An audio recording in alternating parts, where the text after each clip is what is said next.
आवाज महाराष्ट्रामध्ये आपलं पुन्हा एकदा स्वागत आहे। आपण चर्चा करतोय राज्याच्या अर्थसंकल्पाच्या अनुषंगाने आणि ब्रेकवर जाण्यापूर्वी आपण बघितलं की माधव भंडारी यांनी एक मुद्दा उपस्थित केला। त्यांनी नितेश राणेंना असं विचारलं की राणे साहेब, एक लक्षात घ्या, सिंधुदुर्ग जिल्हा जेव्हा पर्यटन जिल्हा म्हणून तुम्ही घोषित केला होता तेव्हा फक्त सर्वेक्षण झालं, बाकी चर्चा झाली, पण त्यानंतर एक इंचही आपण पुढे गेलो नाही। आणि आत्ता मात्र या अर्थसंकल्पामध्ये कोकणाच्या अनुषंगाने खऱ्या अर्थाने आम्ही विचार करतो आहोत। तुम्ही तुमचे पूर्वग्रह सोडा आणि या अर्थसंकल्पाचं अभिनंदन करा, असा मुद्दा माधव भंडारेंचा होता। नितेश राणे काय म्हणणं आहे? भंडारी साहेबांच्या 1 इंचची परिभाषा काय हे नेमकं मला अजूनपर्यंत समजलेलं नाहीये। पर्यटन जिल्हा जाहीर झाल्यानंतर आता सिंधुदुर्ग जिल्ह्याबद्दल अगर तुम्ही बोललात तर आर्थिक विकास हा पर्यटनाच्या आधारे साधण्यासाठी पर्यटन जिल्हा म्हणून जिल्ह्याला जाहीर केलं।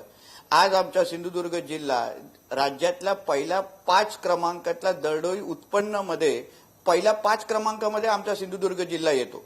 म्हणजे सांगली साताराच्या तोडीने सिंधुदुर्ग जिल्हा येतो। साक्षरतेमध्ये आम्ही पहिल्या 3 क्रमांकामध्ये आहे।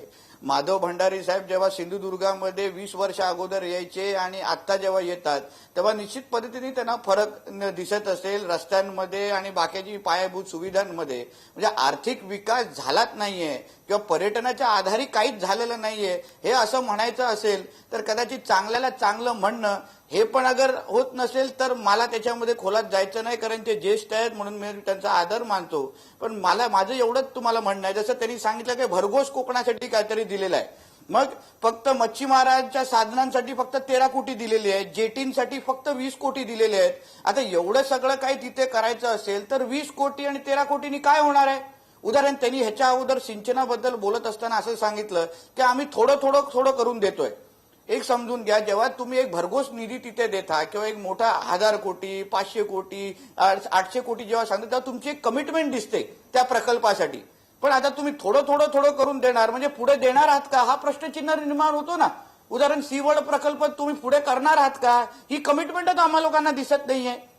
हेमंत देसाई साहेबांनी अतिशय एक चांगला मुद्दा शेतकऱ्यांबद्दल सांगितलं की बाबा आता केंद्र सरकारांनी राज्य सरकाराला कळवलेलं आहे की बाबा आपत्कालीन जे काही विषय आहेत त्यासाठी आम्ही पैसे देणार नाही असं सांगितलं, तुम्ही तुमचं बघून घ्या असं अक्षरशः राज्य सरकाराला कळवलेलं आहे।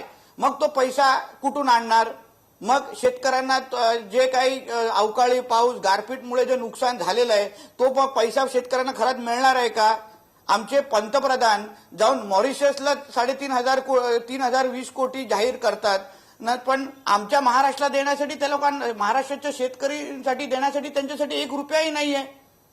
स्मार्ट सिटी बद्दल ह्या बजेटमध्ये उल्लेख केला गेलेला आहे, पण बजेटमध्ये कुठेही कचऱ्याच्या नियोजनाबद्दल कुठलीही निधीची तरतूद केलेली नाहीये, पाण्याच्या नियोजनाबद्दल कुठलीही तरतूद केलेली नाहीये, सांडपाण्याबद्दल कुठलेही उल्लेख केलेला नाहीये। म्हणजे फक्त बाहेरून चित्र रंगवायचं आणि आतमधून सगळा अंधार आहे। नितेश राणे म्हणतात माधव भंडारेंविषयी मला आदर आहे, मला तर तुम्हा दोघांविषयी आदर आहे, पण मीच गोंधळलोय, नक्की काय घडतंय? माधव भंडारी काय उत्तर आहे?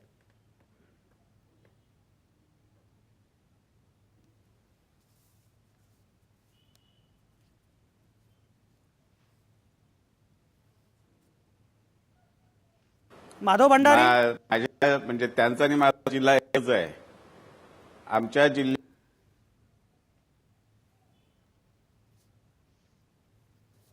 माधव भंडारींना माझा आवाज ऐकू येतोय? माधव भंडारी बार हेमंत देसाई आपल्यासोबत आहेत। हेमंत देसाई, तुम्हाला काहीतरी बोलायचं आहे, बोला। महत्त्वाचं म्हणजे या बजेटमध्ये पर्यटनासाठी बऱ्याच गोष्टी केलेल्या आहेत। म्हणजे मी असं म्हणेन की राणे म्हणतायत की कोकणासाठी कमी आहे, कमी असेल कोकणासाठी, पण वनपर्यटन असेल किंवा अनेक जिल्ह्यामध्ये जंगल विकास करणं, औषधी वनस्पतींचा विकास करणं, या दृष्टीने चांगल्या काही गोष्टी केलेल्या आहेत। थोड्याशा इनोव्हेटिव्ह गोष्टी आहेत असं मला वाटतं। पण सगळ्यात महत्त्वाची गोष्ट म्हणजे मेक इन इंडिया, नंतर डिजिटल इंडिया वगैरे बऱ्याच गोष्टी केलेल्या आहेत। मुख्य म्हणजे मॅन्युफॅक्चरिंग क्षेत्राला जास्त महत्त्व द्यायचं आहे असं मोदी साहेबांचं म्हणणं आहे आणि देवेंद्र फडणवीस यांचंही म्हणणं आहे। त्या दृष्टीने जर आपण प्रोव्हिजन्स बघितल्या, तरतुदी बघितल्या, तर ते पुरेशा समाधानकारक आहेत का?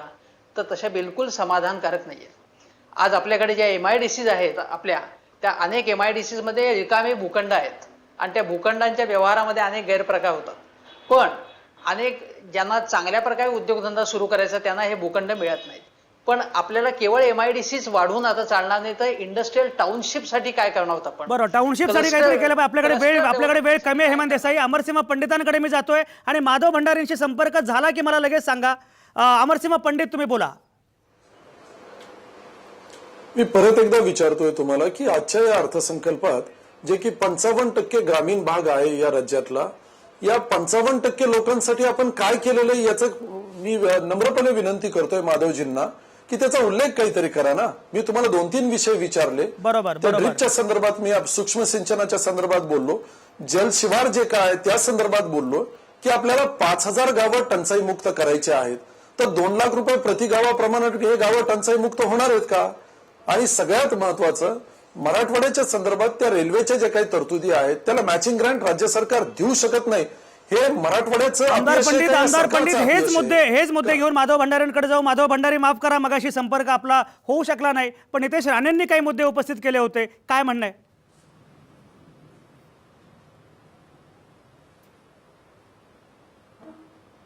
नाही, नितेश राणेंनी जे मुद्दे उपस्थित केले त्याच्यामध्ये आता मी थोडक्यात एवढंच सांगतो की आपल्या जिल्ह्याचं जे काही प्रगती आहे उत्पन्नाच्या विषयातली, साक्षरतेच्या विषयातली, त्याचा पर्यटनाशी काही संबंध नाही. आपण पर्यटन विकासाबद्दल जेव्हा बोलत होतो, त्यांच्या मतदारसंघात आणि माझ्या गावाच्या शेजारी तांबरडेग नावाचं एक गाव आहे, तिथे युती सरकारने पर्यटन विकासासाठी 150 एकरपेक्षा जास्त जमीन संपादित केली आहे. गेल्या 15 वर्षात या 150 एकर क्षेत्राला कुंपण सुद्धा घातलं गेलं नाही. बाकीचा विकास तर बाजूला ठेवा. त्यामुळे त्या तपशिलात जर आपण शिरलो तर खूप वेगळे मुद्दे समोर येतील. मी आता त्यात जात नाही. आपण अर्थसंकल्पाबद्दल बोलतो. पंडित साहेबांना ग्रामीण भागाबद्दलच्या तरतुदी काय आहेत हा त्यांच्या समोरचा प्रश्न आहे. आपण जलयुक्त शिवाराची चर्चा केली, त्याच्याबरोबर सिमेंट बंधाऱ्यांसाठी विशेष तरतुदी केल्या आहेत. त्याचबरोबर छोट्या छोट्या गावांमध्ये अल्पभूधारक आणि भूमिहीन जे आहेत त्या भूमिहीन कुटुंबांना घरासाठी जमीन देण्याची योजना केली जी आजपर्यंत कोणी केली नव्हती.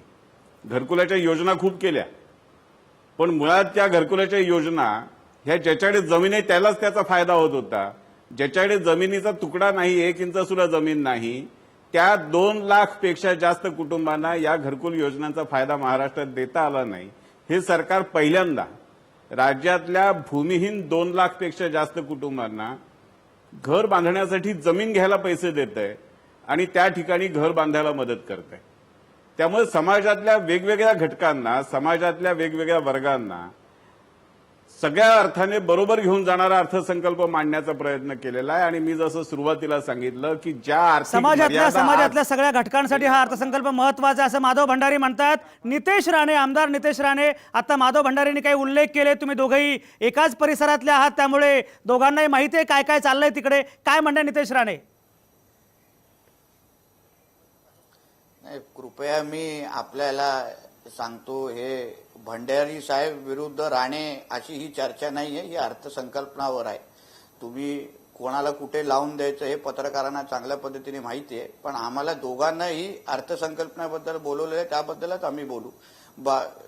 भंडारी साहेबांनी सांगितलं की बाबा पर्यटनाचं काय अवस्था आहे, हे एका छोटंसं उदाहरण दिलं, पण सी वर्ल्ड असेल, एअरपोर्ट असेल, असे असंख्य उदाहरण आहेत. मला त्याच्यात जायचं नाहीये कारण का हा विषय त्याच्याबद्दल नाहीये. पण ह्या अर्थसंकल्पनेतून उदाहरण, मी एक छोटं उदाहरण देतो की आमदार ग्राम विकास योजना नावाची एक योजना ह्या अर्थसंकल्पनेतून जाहीर झाली. आता त्या योजनेमध्ये असं सांगितलं गेलं आहे की आमदारांनी आपली 50% निधी, विकास निधी तिथे दिली तर त्यांना दुसऱ्या पद्धतीची सवलत भेटेल. म्हणजे ती निधी पण आमदारांनीच द्यायची आणि मग विकास जो आमदार निधीच्या माध्यमातून आम्हाला आमच्या मतदारसंघात करायचा आहे तो आम्ही करू शकणार नाही, कारण का आम्ही ऑलरेडी 50% निधी वापरली गेलेली आहे.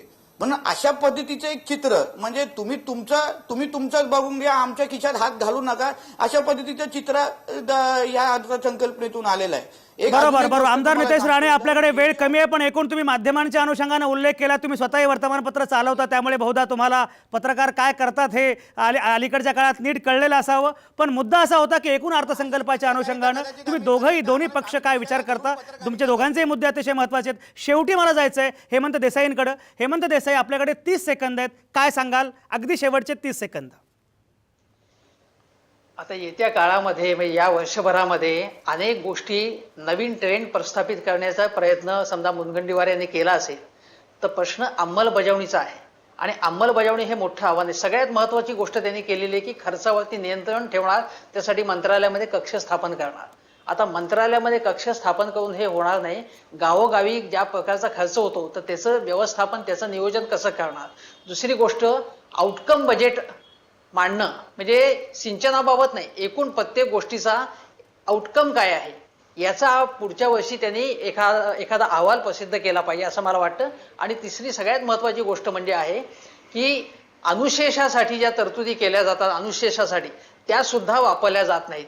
योजनेमधल्या ज्या खर्च दाखवला जातो समजा 50,000 अगदी कोटी, अतिशय नियोजनबद्ध प्रत्यक्षात 40,000 पद्धतीने कोटी. काय होतंय, प्रादेशिक अनुशेषाचा विचार केला पाहिजे. कारण अवघ्या महाराष्ट्राचा, केवळ विदर्भाचा किंवा असं नव्हे, अवघ्या महाराष्ट्राचा विचार करणारा असा अर्थसंकल्प असायला पाहिजे. तशी दृष्टी विकसित झाली पाहिजे. आणि मुख्य मुद्दा अंमलबजावणीचा आहे, असा एकूण सूर आहे. खरं म्हणजे अभी तो सारा जहां बाकी है, अशा प्रकारची मांडणी सुधीर मुनगंटीवारांनी अर्थसंकल्प मांडताना केली. त्यांनी घोषणा अनेक दिल्यात, आश्वासनं अनेक दिलेली आहेत, पण आगामी काळामध्ये त्याची अंमलबजावणी सुद्धा होईल आणि खरंच महाराष्ट्राचं भलं होईल, ज्याचा उल्लेख मगाशी नितेश राणे आणि अमरसिंह पंडित हे सगळेच करत होते. त्या सगळ्या आक्षेपांना उत्तर देत अंमलबजावणी करणं हे सगळ्यात महत्त्वाचं आव्हान आहे. आज आपल्याकडे तज्ज्ञ खूप होते, नामवंत खूप होते, त्यामुळे राजकीय नेते आल्यानंतर बाकीच्या तज्ज्ञांकडे मला पुन्हा जाता आलं नाही, क्षमस्व. पण खरं म्हणजे ही चर्चा एकूणच फार महत्त्वाची आहे, कारण अर्थसंकल्प हा राज्याची एकूण आगामी दिशा सूचित करणारा महत्त्वाचा संकल्प आहे. बघूया आपण आगामी काळात काय घडतंय ते. आज थांबूया इथंच. नामवंतांचे आभार. तुमच्या आतल्या आवाजासह पाहत आणि ऐकत रहा आवाज महाराष्ट्राचा.